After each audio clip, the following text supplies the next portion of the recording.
जय श्री श्याम। आज हम डिस्कस करते हैं बीएससी फाइनल फिजिक्स के यूनिट 3 के लेक्चर नंबर 1 के बारे में और साथ ही डिस्कस करते हैं BSc BEd 4th year physics के यूनिट 3 के लेक्चर नंबर 1 के बारे में।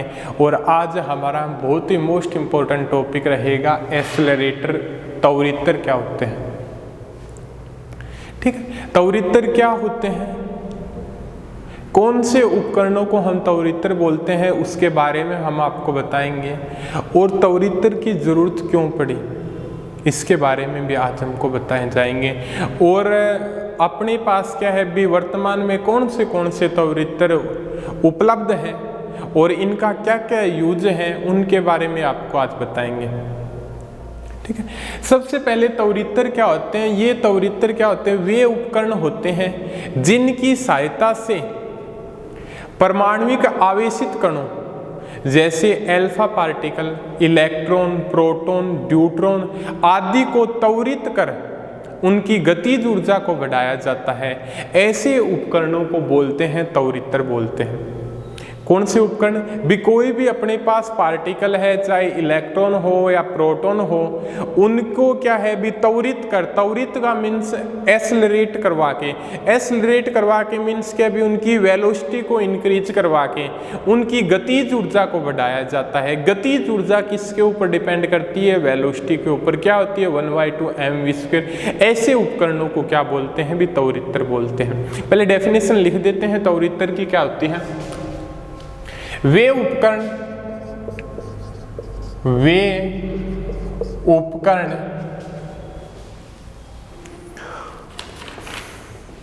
जिनसे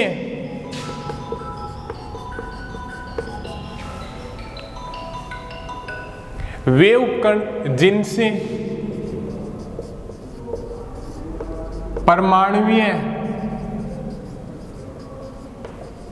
आवेशित कणों, वे उपकरण जिनसे परमाणुीय आवेशित कणों जैसे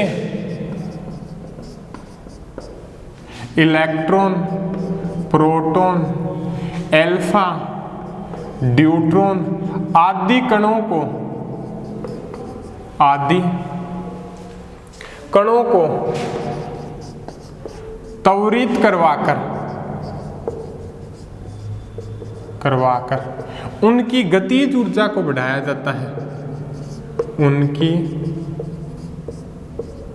गतिज ऊर्जा को बढ़ाया जाता है।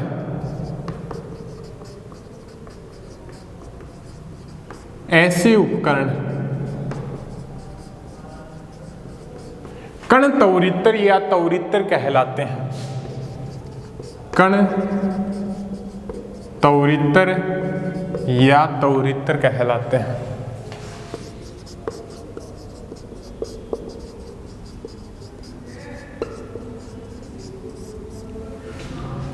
अब क्या बात कर रहा है अभी त्वरितर के अंदर, क्या बता रहा है अभी आपको, वे सारे उपकरण जिनकी सहायता से क्या है भी अपने इलेक्ट्रॉन, प्रोटॉन, अल्फा, न्यूट्रॉन आदि कणों की क्या है भी स्पीड बढ़ाकर उनकी गतिज ऊर्जा को इंक्रीज कर दें, वो सारे उपकरण क्या कहलाएंगे भी, कण त्वरितर कहलाएंगे। ठीक है, अब क्या है भी जब इनकी जरूरत क्या पड़ी, एक तो रदरफोर्ड ने है ना परमाणु के अंदर जो नाभिक होता है उनकी संरचना की व्याख्या करने के लिए, किस प्रकार की संरचना की स्ट्रक्चर की व्याख्या करने के लिए उन्होंने क्या है उच्च ऊर्जा वाले आवेशित कणों को नाभिक से टक्कर करवाई और जिसके कारण क्या है भी उस नाभिक की संरचना के बारे में क्या है भी उसने डिफाइंड किया। ऐसे बहुत सारे कंसेप्ट होते हैं जिसके अंदर क्या है भी उच्च ऊर्जा वाले आवेशित पार्टिकलों की क्या है भी जरूरत होती है। और इसके अंदर जो आपके साथ जो उपकरण होते हैं जो त्वरितर होते हैं वो नेचर के अंदर भी, आपके प्रकृति के अंदर काफी ज्यादा है। एक तो आपने रेखिक त्वरितर नाम सुना होगा, एक साइक्लोट्रॉन नाम सुना होगा। साइक्लोट्रॉन तो क्या है भी आपके +2 के अंदर ही था। एक सिंक्रोट्रॉन नाम सुना होगा, एक बीटाट्रॉन नाम सुना होगा। और भी क्या है भी काफी ज्यादा सारे हैं। एक सिंक्रोसाइक्लोट्रॉन नाम सुना होगा।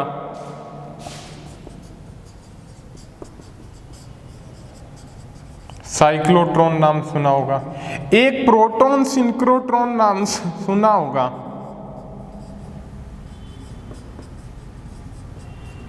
एक इलेक्ट्रॉन सिंक्रोट्रॉन नाम सुना होगा। कौन सा? एक इलेक्ट्रॉन सिंक्रोट्रॉन।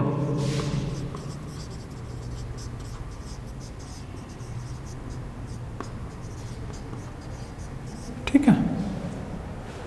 ऐसे क्या है भी नेचर के अंदर दो और भी है आपके, क्या है भी काफी ज्यादा इनका यूज नहीं करते, काकक्रोफ्ट वाल्टन तवरित्र, एक वान डी ग्राफ तवरित्र, सभी के बारे में क्या है भी इस लेक्चर के अंदर डिस्कस करेंगे। भी ऐसे क्या है भी आपके पास बहुत सारे तवरित्र होते हैं। इन तवरित्रों के अंदर क्या है भी उनका एक अलग अलग गुण भी है। कोई तवरित्र तो क्या है भी विद्युत क्षेत्र के मान पे डिपेंड करता है, कोई तवरित्र क्या है भी चुंबकीय क्षेत्र के मान के ऊपर डिपेंड करता है। कई ऐसे तवरित्र हैं जिनकी सहायता से क्या है भी एक इलेक्ट्रॉन को त्वरित करवा सकते हैं, एक प्रोटॉन को भी त्वरित करवा सकते हैं। कई ऐसे उपकरण भी हैं यहाँ पे इनकी ऊर्जा को कितनी भी, इस तवरित्र के द्वारा इनकी ऊर्जा को कितना बढ़ाया जा सकता है। ऐसे क्या है भी इसके अंदर तवरित्रों के बारे में डिस्कस करेंगे। ठीक है। और हाँ, आपका जो आज हम पहले डिस्कस करेंगे इस रेखिक तवरित्र के बारे में डिस्कस करेंगे आज। भी कहने का मतलब ये सारे तवरित्र क्या होते हैं, पार्टिकलों को त्वरित करवाकर उनकी गतिज ऊर्जा को क्या करते हैं भी बढ़ाते हैं। ठीक है। तो अपने जो रेखिक तवरित्र के बारे में डिस्कस करेंगे। जो रेखिक तवरित्र का जो आपका टॉपिक है, जो ये एक्सेलरेटर है, वो आपके क्या है बीएससी फाइनल ईयर के अंदर ही और बीएससी बीएड फोर्थ ईयर के अंदर भी है। जो भी टॉपिक आपके होगा उस तवरित्र क्या है बीएससी बीएड फोर्थ ईयर के अंदर तो सारे हैं, बट बीएससी फाइनल के अंदर कुछ ही तवरित्र दिए गए हैं। जो तवरित्र आपके सिलेबस में होगा वो आपको क्या है स्टार्टिंग के अंदर बता दिया जाएगा। जो आपका रेखिक तवरित्र है वो दोनों बुकों के अंदर ही, दोनों क्या है क्लासों के अंदर ही है। तो अपने डिस्कस करते हैं भी रेखिक तवरित्र के बारे में।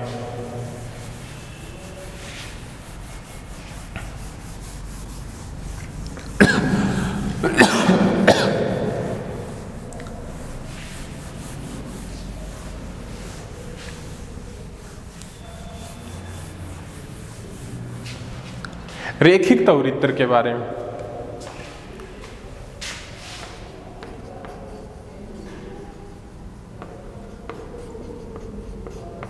Linear accelerator.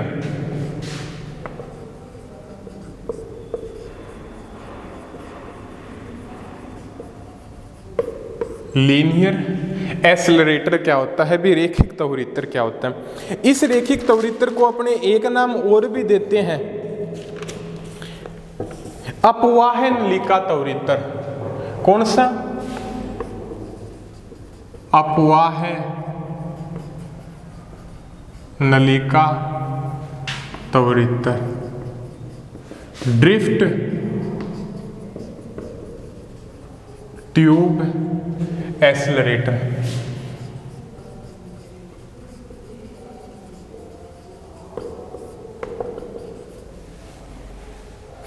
भी आपके दो तवरित्र हो गए, एक तो क्या है भी लीनियर एक्सेलरेटर हो गया और एक क्या हो गया भी आपका ड्रिफ्ट ट्यूब एक्सेलरेटर हो गया।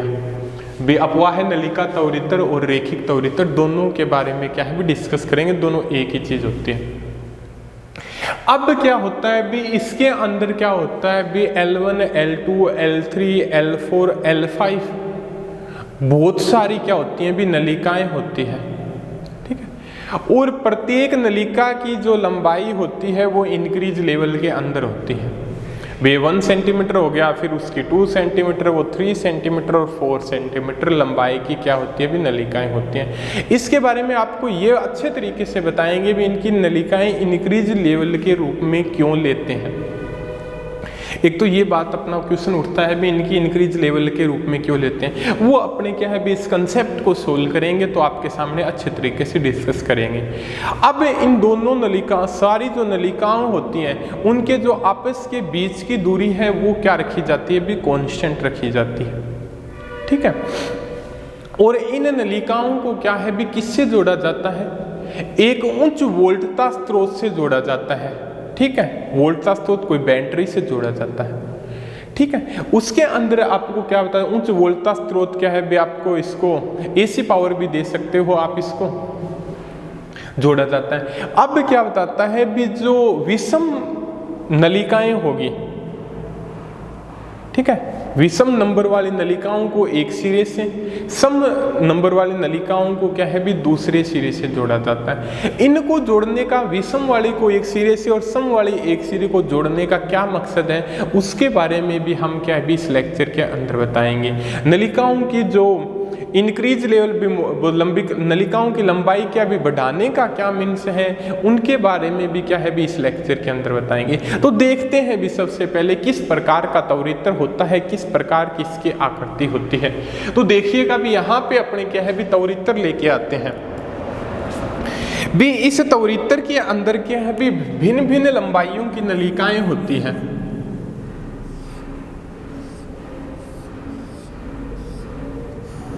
इस तवरित्र के अंदर क्या है भी भिन्न भिन्न लंबाइयों की क्या होती है भी नलिकाएं होती हैं।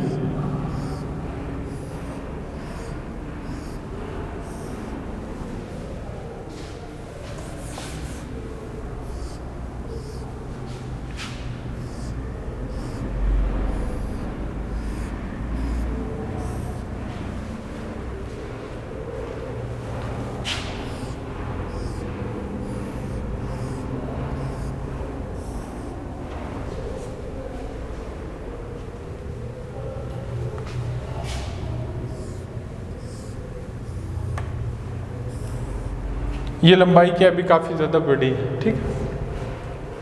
कहने का मतलब इसके अंदर क्या है भी भिन्न भिन्न लंबाइयों की क्या है भी नलिकाएं होती हैं। कहने का मतलब मैं आपको एक बात और बता दूं, थोड़ा सा डायग्राम क्या है भी अच्छे से नहीं बना है भी, एक बार दोबारा भी रिपीट करवा दूं भी, बाद में क्या है भी आपके सामने काफी ज्यादा क्या है भी विचार आएंगे। कहने का मतलब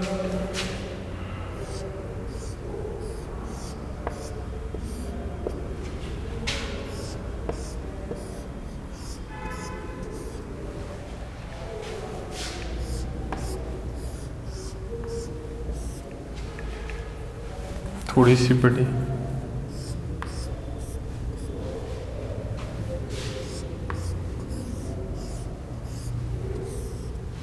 इससे बड़ी,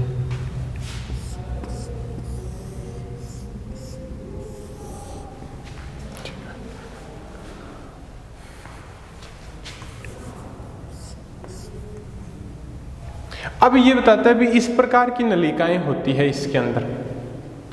ये मान लो क्या है भी आपकी L1 हो गई, ये आपकी L2 हो गई, ये आपकी L3 हो गई, ये आपकी L4 हो गई और ये आपकी L5 हो गई, ठीक है। ये क्या होती है भी नलिकाएं होती है और सारी की सारी क्या होती है भी इंक्रीज लेवल के रूप में होती है। भी नलिकाओं की लंबाई क्या भी बढ़ती जाती है, बट इन दोनों की, ये जो इन दोनों नलिकाओं के जो बीच की दूरी होती है वो हमेशा क्या होती है भी कांस्टेंट होती है। बीच की दूरी क्या होती है भी बराबर होती है। अब क्या है भी इस नलिका को नाम दे दिया गया भी C1, ये नलिका C2, ये नलिका C3, ये नलिका C4 और ये नलिका क्या हो गई भी आपकी C5 हो गई। क्लियर हो गए अभी आपका C1, C2, C3, C4 और C5 क्लियर है आपका यहाँ तक आपका। अब देखिए आपको ये क्या बताता है भी इसके अंदर जो विषम क्रम वाली नलिका को भी C1, C3 और C5 विषम क्रम वाली नलिका को वोल्टता स्रोत के एक सिरे से जोड़ते हैं और समक्रम वाली नलिकाओं को C2, C4, ये काफी ज्यादा क्या भी n नलिकाएं होती है इसके अंदर, इसको क्या भी वोल्टता स्रोत के एक सिरे से जोड़ते हैं।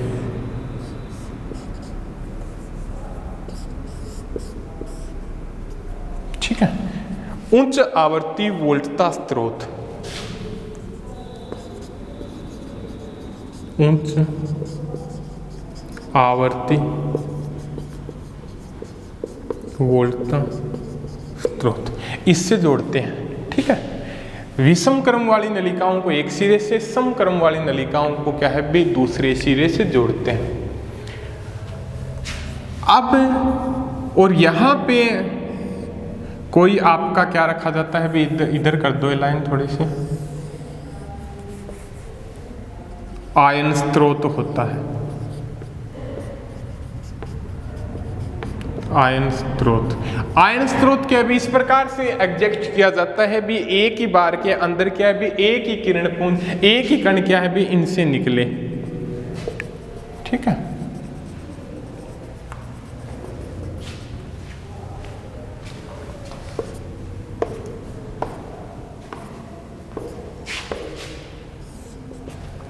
आयन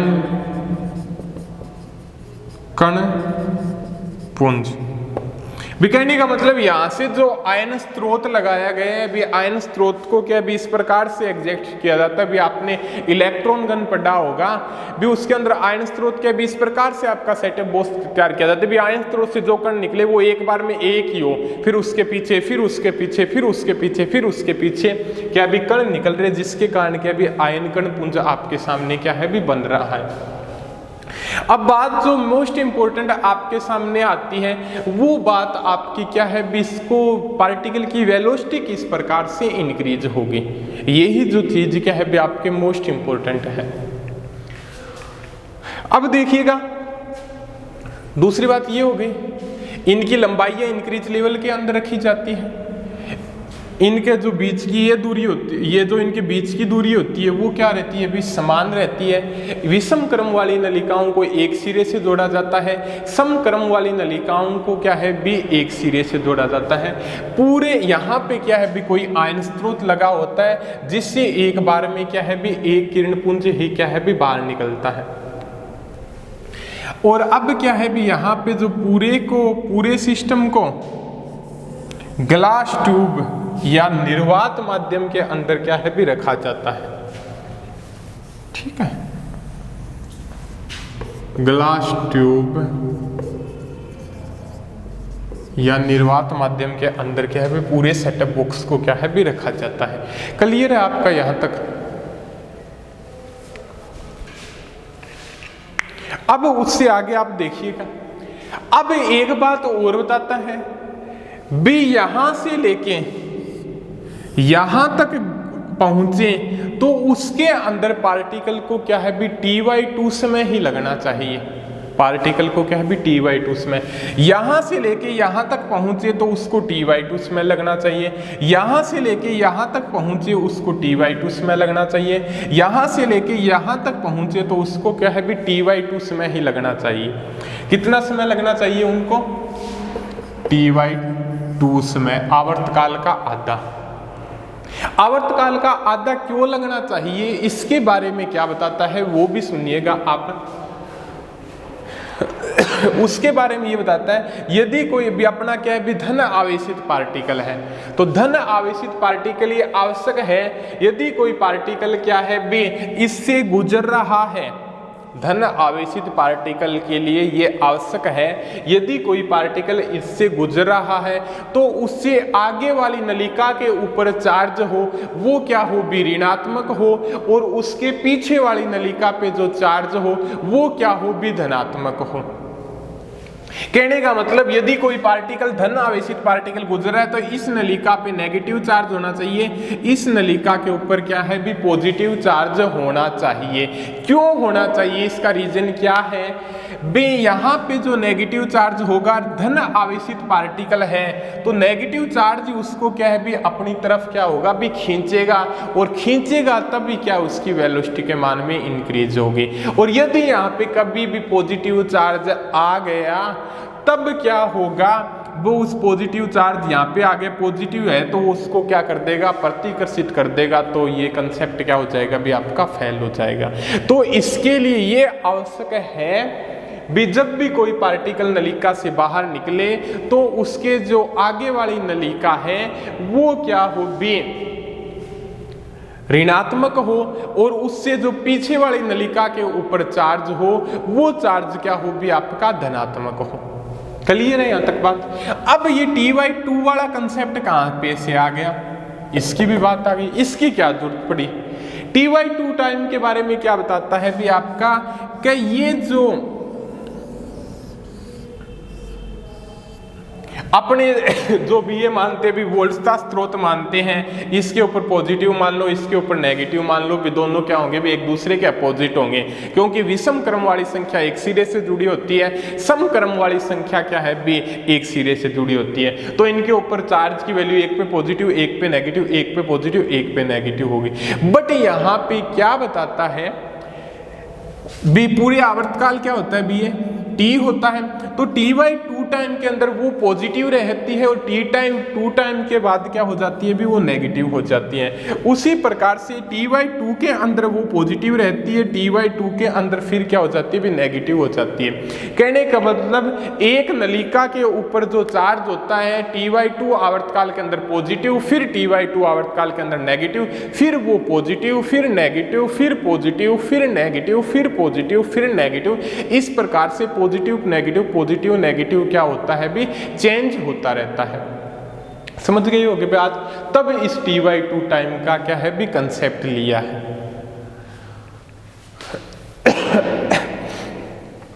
ठीक है, अब जो ty2 का ये दूरी का फैक्टर है ये क्यों इंक्रीज किया है, डिस्टेंस क्यों बढ़ाई है, इसके बारे में भी अपने चर्चा करते हैं। ठीक है, अब ये हो गया अभी ty2 टाइम का कंसेप्ट क्यों लिया अभी अपने। अब एक बात आपके सामने और भी आती है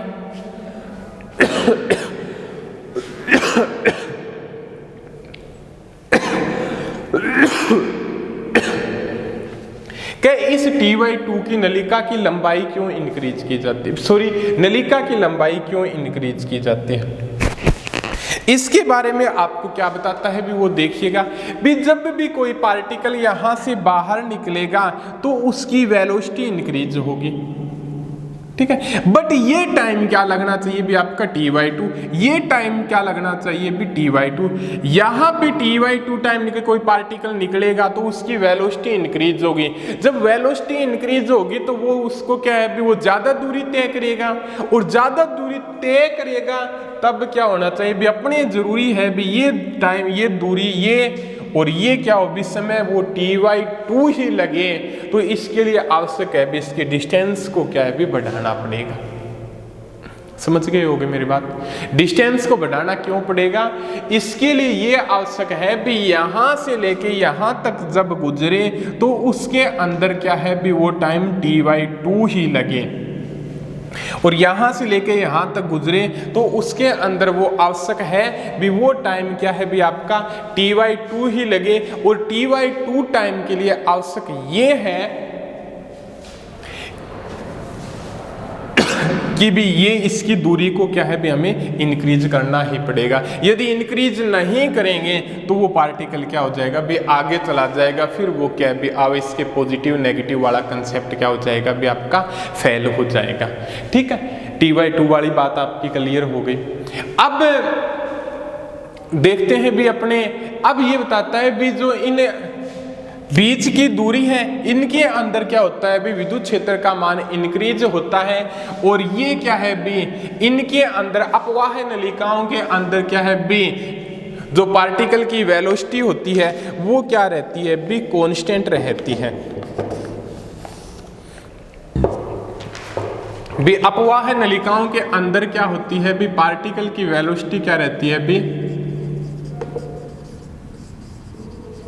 कांस्टेंट रहती है, क्योंकि ये बताता है भी इस नलिकाओं के जो क्या भी पृष्ठों के ऊपर क्या होता है भी चार्ज होता है, वो उसे अट्रैक्ट करता है। अंदर चार्ज की वैल्यू क्या होती है भी शून्य होती है, तो किसी भी प्रकार की क्या भी वेलोसिटी को क्या भी इंक्रीज नहीं करता। तो इनके अंदर जो पार्टिकल की वेलोसिटी होती है वो क्या रहती है भी कांस्टेंट रहती है।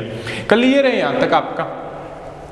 अब स्टार्टिंग के अंदर मान लीजिए भी कोई धन आवेशित पार्टिकल है और जो C1 है और आपकी जो C2, C1, C3 बे विषम क्रम वाली संख्याएं एक सिरे से जुड़ी होती है, सम क्रम वाली संख्याएं एक सिरे से जुड़ी होती है। C1, C3 और C5 आपकी क्या है बे ऋणात्मक सिरे से जुड़ी हुई है, और C2 और C4 आपकी क्या है भी धनात्मक सिरे से जुड़ी हुई है। ठीक है, क्लियर हो गया अभी आपका। C1, C3 और C5 क्या है भी आपकी ऋणात्मक सिरे से जुड़ी हुई है, C2 और C4 क्या है भी आपके धनात्मक सिरे से क्या है भी जुड़े हुए हैं। क्लियर है यहाँ तक आपका? ठीक है। अब कोई धन आवेशित पार्टिकल निकलता है तो इसका ये नेगेटिव सिरा है, तो इसको क्या है भी वो अट्रैक्ट करेगा। अट्रैक्ट करेगा तो उसकी वेलोसिटी के अंदर क्या होगी भी इंक्रीज होगी। ठीक है, भी इसके अंदर मान लो क्या है भी वेलोसिटी क्या है भी यहाँ पे कुछ भी मान लो कुछ वेलोसिटी और वो इंक्रीज होके क्या हो जाती है भी आपकी भी v वेलोसिटी मान लो यहाँ पे क्या मान लो भी आपकी v वेलोसिटी है, फिर इसको इंक्रीज करेगा तो यहाँ पर पहुंचेगा वो v1 वेलोसिटी रह जाएगी और यहाँ पर कांस्टेंट रहती है तो यहाँ पर उसकी वेलोसिटी क्या रह जाएगी v1। v से वेलोसिटी हो गई आपकी v1, किसके कारण? यहाँ पे क्या है भी पार्टिकल वो धन आवेशित पार्टिकल है, इसके ऊपर ऋण आवेशित पार्टिकल है तो उसको वो आकर्षित करेगा, आकर्षित करेगा तो उसकी स्पीड क्या होगी? इंक्रीज होगी। अब क्या है भी यहां लेके यहां तक स्पीड इसके अंदर इंक्रीज होगी, फिर यहाँ पे कांस्टेंट रहेगी। यहाँ पे पहुंचने के बाद अपने पता है भी टाइम क्या लगना चाहिए? t/2 टाइम ही लगना चाहिए। t/2 टाइम लगेगा, उसके बाद में जो नलिकाओं का चार्ज होता है वो आपस में क्या हो जाएगा? चेंज हो जाएगा। तो ये नलिका पॉजिटिव, ये नलिका नेगेटिव, ये पॉजिटिव, ये नेगेटिव और ये नलिका पॉजिटिव हो जाएगी। समझ गए मेरी बात? अब क्या है भी उसके बाद में आगे क्या बताता है, यहां से जो पार्टिकल आएगा यहां पे जो पार्टिकल है वो क्या है भी पॉजिटिव पार्टिकल है, उसकी वेलोसिटी क्या है भी v1 है। अब क्या है ये नलिका क्या है भी चार्ज क्या है भी ये मान्य होगा। अब नलिका पे चार्ज क्या है भी नेगेटिव है, फिर ये इसको क्या है भी खींचेगी, क्या करेगी भी अपनी तरफ खींचेगी। तो खींचेगी तो आकर्षित करेगी तो इसकी वेलोसिटी यहाँ पे क्या हो जाएगी v2, इसके अंदर क्या रहेगी भी आपकी वेलोसिटी v2 कांस्टेंट रहेगी। यहाँ तक पहुंचेगा तो ये टाइम क्या लगना चाहिए भी आपका t/2 ही टाइम लगना चाहिए। और t/2 टाइम लगने के बाद यहाँ पे इसका फिर नलिकाओं का चार्ज क्या हो जाएगा? चेंज हो जाए, negative positive negative positive negative, क्योंकि t/2 टाइम के बाद क्या है भी positive negative positive negative positive negative क्या होता है भी आपस में चेंज होता रहता है। ठीक है, क्लियर हो गया अभी आपकी बात। अब क्या बताता है भी ये नलिकाओं का जो लंबाई बढ़ाने का क्या मकसद हुआ? क्योंकि यहाँ पे जो v1 वेलोसिटी के अंदर इसको t/2 दूरी तक यहाँ जाना था, अब वेलोसिटी बढ़ गई, दूरी ये यहाँ तक गुजरना है तो वेलोसिटी बढ़ गई तो दूरी भी क्या करनी पड़ेगी? इंक्रीज करनी पड़ेगी। कौन से लिए भी? पॉजिटिव नेगेटिव क्या रहे भी समान बने रहे। यदि पॉजिटिव नेगेटिव समान न आएंगे तो वहाँ पे पार्टिकल कहीं प्रतिकर्षित न हो जाए, उसका भी हमें क्या भी ध्यान रखना पड़ेगा। तो यहाँ पे जो v2 आया, अब क्या है भी ये नलिका क्या है भी नेगेटिव चार्ज है, पार्टिकल हमेशा धनावेशित है तो इसको और खींचेगा, यहाँ पे v3 हो जाएगा। इसके अंदर क्या है भी v3 कांस्टेंट रहेगा भी, अफवाह है नलिका के अंदर क्या है भी v3 का मान क्या है भी वेग क्या है भी नियत वेग से क्या है भी गति करता है, तो वहां पे वेलोसिटी क्या रहती है भी कांस्टेंट रहती है। तो यहाँ पे क्या है भी v3 क्या रहेगा? कांस्टेंट रहेगा। अब v3 यहाँ तक पहुंचने के बाद क्या भी t/2 टाइम आपका पूरा हुआ। t/2 टाइम पूरा होने के बाद ये फिर change positive negative positive negative positive. ठीक है, फिर क्या है भी आपका चेंज हुआ। अब यहाँ पे पार्टिकल तो क्या है भी नेगेटिव ही है, वेलोसिटी क्या है भी उसकी v3 है, फिर यहाँ पे जो चार्ज है ये चार्ज है नेगेटिव यहाँ पे, तो फिर उस पॉजिटिव चार्ज को नेगेटिव चार्ज फिर प्रतिकर्षित करेगा, यहाँ पे v4 हो जाएगा। इसके अंदर क्या है भी उसका v4 बना रहेगा। ठीक है, फिर यहाँ पे पार्टिकल फिर क्या है भी t/2 टाइम यहाँ तक लगेगा, फिर चेंज होगा तो ये क्या हो जाएगा भी नेगेटिव पॉजिटिव और नेगेटिव।